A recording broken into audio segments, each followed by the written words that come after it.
Hello दोस्तों, कैसे हैं आप सब। Welcome to our channel Travelopedia. दोस्तों, भारत एक ऐसा देश है जो अपनी प्राचीन संस्कृति, विरासत, ऐतिहासिक धरोहरों, सभ्यता और धार्मिक परंपराओं के लिए जाना जाता है। समृद्ध इतिहास वाला भारत दुनिया की सबसे पुरानी सभ्यताओं में से एक है और इसी पूरे इतिहास में कई राजवंशों और साम्राज्यों का वर्चस्व रहा है। प्रेजेंट टाइम में भारत में कुल राज्य और केंद्र शासित प्रदेशों में कुल मिलाकर 783 जिले हैं और जिनमें से लगभग 4000 शहर हैं। और भारत के सबसे बड़े शहर की बात करें तो वो है मुंबई। और आप सभी तो जानते हैं कि मुंबई में कई प्राचीन शहर मौजूद हैं। लेकिन क्या आप जानते हैं कि भारत का वो कौन सा शहर है जो 2000 सालों से भी ज्यादा समय से बसा हुआ है। आखिर भारत के 5 सबसे प्राचीन शहरों के नाम क्या है? क्या आपका शहर भी इस लिस्ट में शामिल है? नहीं पता? चलिए, अगर आप जानना चाहते हैं तो कहीं मत जाइएगा, बने रहिएगा हमारे इस वीडियो में लास्ट तक, क्योंकि ये सफर वाकई में काफी शानदार होने वाला है। वीडियो में आगे बढ़ने से पहले चैनल को सब्सक्राइब करके बेल आइकन, हाँ वही वाला बेल आइकन जरूर दबा दीजिएगा। वाराणसी, हिंदुओं की आस्था का केंद्र, मंदिरों का द्वार और भगवान का घर वाराणसी भारत के सबसे प्राचीन शहरों में से एक माना जाता है। अब तक जितने भी सबूत मिले हैं वो यही इशारा करते हैं कि भारत का सबसे पुराना शहर वाराणसी ही है। और वाराणसी भारत की आन बान शान कही जाने वाली गंगा नदी का घर है, जो यहाँ की सबसे प्रमुख नदी है। इसके अलावा ये बाणगंगा, वरुणा, गोमती और चंद्रप्रभा जैसी नदियाँ यहाँ बहती हैं। और भारत के इस प्राचीन शहर में 3000 साल से भी पहले समय से लोगों के रहने के सबूत मिले हैं। जी हाँ, यानी कि इस शहर में लोगों ने 3000 साल पहले से ही बसना शुरू कर दिया था। जबकि कुछ इतिहासकार और एक्सपर्ट्स का तो यहाँ तक कहना है कि लगभग 5000 साल पहले वाराणसी को लोगों ने अपना निवास स्थान बनाया था। हिंदू धर्म ग्रंथों के हिसाब से देखें तो वाराणसी तो इससे भी कई साल पुराना है। बनारस या काशी, चाहे आप इसे जिस भी नाम से बुलाएं, ये भारत के समृद्ध इतिहास की एक अनोखी कहानी कहता है। हिंदू धर्म ग्रंथों के अनुसार वाराणसी को भगवान शिव ने स्वयं बसाया था। पुराणों के अनुसार ये शहर भगवान विष्णु की नगरी है। यहाँ श्री हरि के आंसू गिरे थे, लेकिन बाद में भगवान शिव को ये जगह इतनी पसंद आई कि उन्होंने भगवान विष्णु से इसे मांग लिया था। तभी से भगवान शिव का निवास स्थान बन गया ये। और यही वजह है कि हिंदू धर्म के लोगों में वाराणसी को लेकर काफी आस्था है। वाराणसी में आज भी 500 से 1000 साल पुराने मंदिर मौजूद हैं। काशी के इतिहास पर नजर डालें तो गहादवाला साम्राज्य के संस्थापक 1090 तक वाराणसी पर शासन करते रहे और 1090 में उन्होंने इसे अपनी दूसरी राजधानी के रूप में अपनाया। वाराणसी पर चेरो डायनेस्टी का भी राजपाट चला था और मोहम्मद गौरी ने इस शहर को लूटा और काफी नुकसान पहुंचाया था।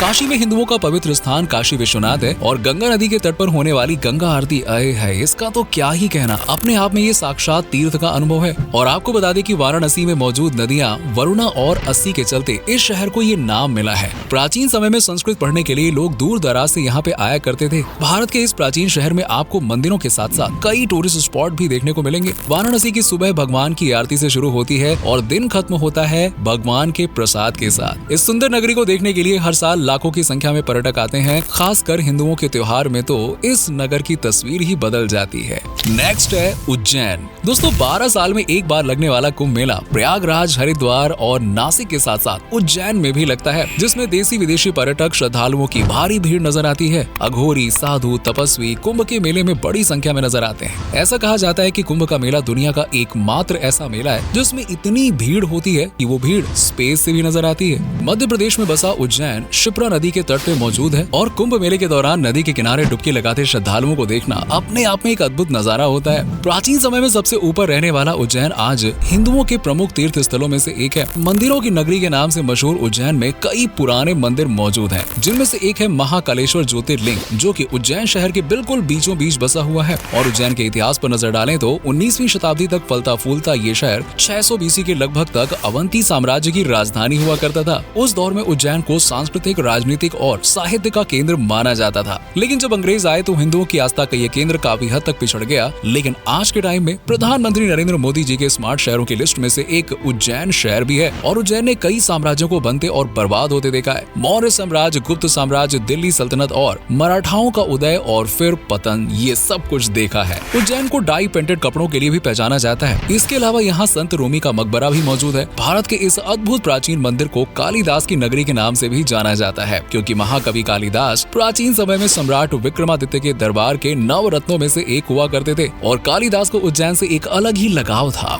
उज्जैन मध्य प्रदेश के सबसे बड़े शहर इंदौर से महज 54 किलोमीटर की दूरी पर मौजूद है और ये आज के समय में MP का 5वां सबसे बड़ा शहर है।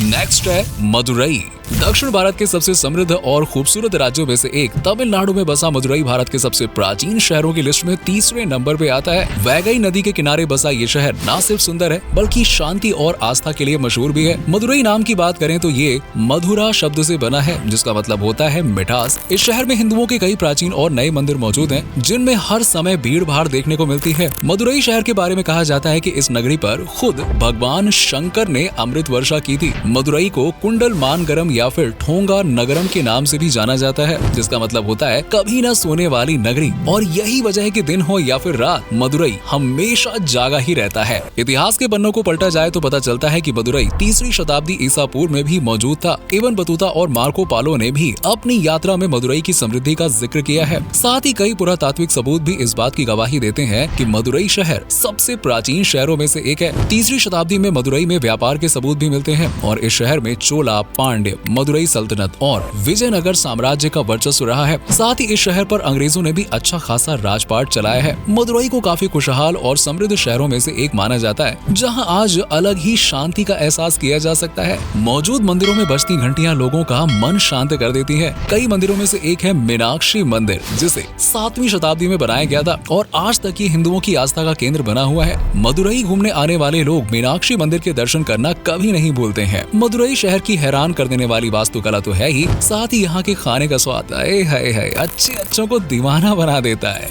घूमने के लिहाज से देखें तो मदुरई में मीनाक्षी मंदिर के अलावा कुडल अक्षगर मंदिर, थिरुपरन कुंड्रम मुरुगन मंदिर और महात्मा गांधी मेमोरियल म्यूजियम, तिरुमलाई नायक पैलेस देखने लायक जगह है। खाने में यहाँ पे आपको लोकल फूड के साथ साथ मुरुगन इडली का स्वाद जरूर चखना चाहिए। नेक्स्ट है गया। फल्गु नदी के तट पे बसे गया शहर को बिहार का प्रमुख शहर माना जाता है जिसे मोक्ष की भूमि के नाम से भी पहचाना जाता है। हर साल लोग अपने पितरों की मुक्ति और मोक्ष के लिए गया में पिंड दान करने के लिए पहुंचते हैं। भारत में गया ही एक ऐसा शहर है जहां साल भर श्राद्ध किया जाता है। अश्विन कृष्ण पक्ष से अमावस्या तक गया में खास भीड़ भाड़ देखने को मिलती है क्योंकि इस समय पिंड दान के लिए सबसे सही समय माना जाता है। गया वो शहर है जिसके बारे में खुद भगवान राम ने जिक्र किया है। कहा जाता है कि यहाँ माता सीता ने फल्गु नदी के तट पर बालू का पिंड राजा दशरथ को दिया था और इस पिंड के बाद ही राजा दशरथ को मोक्ष यानी कि स्वर्ग की प्राप्ति हुई थी। किंवदंतियों के अनुसार गयासुर नामक राक्षस हुआ करता था जिसकी वजह से आज इस शहर का नाम गया पड़ा। गया के बारे में हमें रामायण से लेकर मौर्य काल तक में जिक्र मिलता है। खुदाई के दौरान यहाँ सम्राट अशोक के आदेश पत्र मिले थे और इसके अलावा मिडिल हिस्ट्री में मुगलों का भी गया पर अधिकार रहा और मुगलों के बाद अंग्रेजों ने गया को अपने कब्जे में ले लिया था। गया में मौजूद विष्णुपद मंदिर 1787 में होलकर वंश की महारानी अहिल्याबाई द्वारा बनाया गया था जो फल्गु नदी के किनारे पे बसा हुआ है। ये मंदिर 30 मीटर की ऊंचाई पर है और इसमें 8 खंभे लगे हुए हैं। खास बात यह है कि खंभों पर चांदी की लेयर चढ़ाई गई है। हिंदुओं के साथ साथ गया बौद्ध धर्म से जुड़े लोगों के लिए भी प्रमुख शहर है और आपको बता दें कि गया में भगवान बुद्ध का सबसे लंबा स्टैचू बनाया जा रहा है। दुनिया में भगवान बुद्ध की सबसे ऊंची प्रतिमा के रूप में ये पहचानी जाएगी। नेक्स्ट है दिल्ली। जी हाँ दोस्तों, भारत के सबसे पुराने शहरों की लिस्ट में 5वें नंबर पर दिल वालों की नगरी दिल्ली शहर भी शामिल है। यहाँ की 4 ऊंची बिल्डिंग्स है आज आपको दीवाना बना देगी। यहाँ बड़े बड़े सम्राटों का शासन रहा है और दिल्ली के नाम को लेकर कहा जाता है कि 50 ईसा पूर्व में ढिल्लू नाम के एक राजा ने यहाँ पे एक शहर बसाया था। बाद में उसी राजा के नाम पर इसे दिल्ली कहा जाने लगा। दिल्ली का इतिहास बहुत ही पुराना माना जाता है और महाभारत काल में दिल्ली को इंद्रप्रस्थ की राजधानी के रूप में जाना जाता था। ऐसा भी कहा जाता है कि पांडवों ने भगवान कृष्ण और इंद्र की मदद से इंद्रप्रस्थ नाम का नगर बसाया था। 736 ईस्वी के लगभग दिल्ली में तोमर राजवंश ने अपना सिक्का चलाया था और इसके बाद यहाँ चौहान राजवंश आए और अपना शासन शुरू किया। वहीं 1206 में कुतुबुद्दीन ऐबक ने दिल्ली में गुलाम वंश की स्थापना कर डाली। गुलाम वंश के बाद दिल्ली में तुगलक वंश का राज हुआ। फिर 1451 से लेकर 1526 तक यहाँ लोधी वंश का शासन चला, जबकि 1526 में दिल्ली में मुगल वंश की नींव पड़ गई थी और 1857 की क्रांति होने तक दिल्ली में मुगलों का ही शासन कायम रहा। लेकिन इस रेवोल्यूशन में मुगलों को हार का सामना करना पड़ा था और तब दिल्ली पर अंग्रेजों का शासन कायम हुआ और आजादी तक दिल्ली अंग्रेजों के ही हाथ में बनी रही। बाद में देश आजाद हुआ और दिल्ली भारत का मुख्य शहर बना। और आपको बता दें कि दिल्ली में अंग्रेजों के समय में ही राष्ट्रपति भवन, इंडिया गेट जैसी इमारतें बनाई जा चुकी थी। दिल्ली को कैपिटल शहर बनाने की बात करें तो 12 दिसंबर 1911 को दिल्ली देश की कैपिटल सिटी के रूप में चुनी गई, लेकिन ऑफिशियली इसे 13 फरवरी 1931 को देश की कैपिटल बना दिया गया। इससे पहले देश की कैपिटल सिटी कोलकाता हुआ करती थी और आज दिल्ली को भारत के सबसे एडवांस शहरों में से एक माना जाता है, जहां हर सुख सुविधा मौजूद है और यहीं बड़ी संख्या में लोग घूमने के लिए आते हैं और भारत के इतिहास को एक्सपीरियंस करते हैं। अगर आपको भी टाइम मिले तो एक बार दिल्ली की सैर जरूर कीजिएगा। अगर भारत के प्राचीन शहरों की ये वीडियो आपको पसंद आई हो तो वीडियो को लाइक करें, शेयर कीजिएगा और साथ ही हमें बताइए कि आप किस शहर में रहते हैं। कहीं भारत के इन प्राचीन शहरों में से तो कोई आपका शहर तो नहीं है? कमेंट सेक्शन में कमेंट करके जरूर बताइएगा और इसी तरह की वीडियोस देखते रहने के लिए चैनल को सब्सक्राइब करके बेल आइकन को जरूर प्रेस कर दीजिएगा। चलिए मिलते हैं आपसे अगली वीडियो में, तब तक के लिए अपना खास से भी ज्यादा ख्याल रखिए और बहुत खुश रहिए।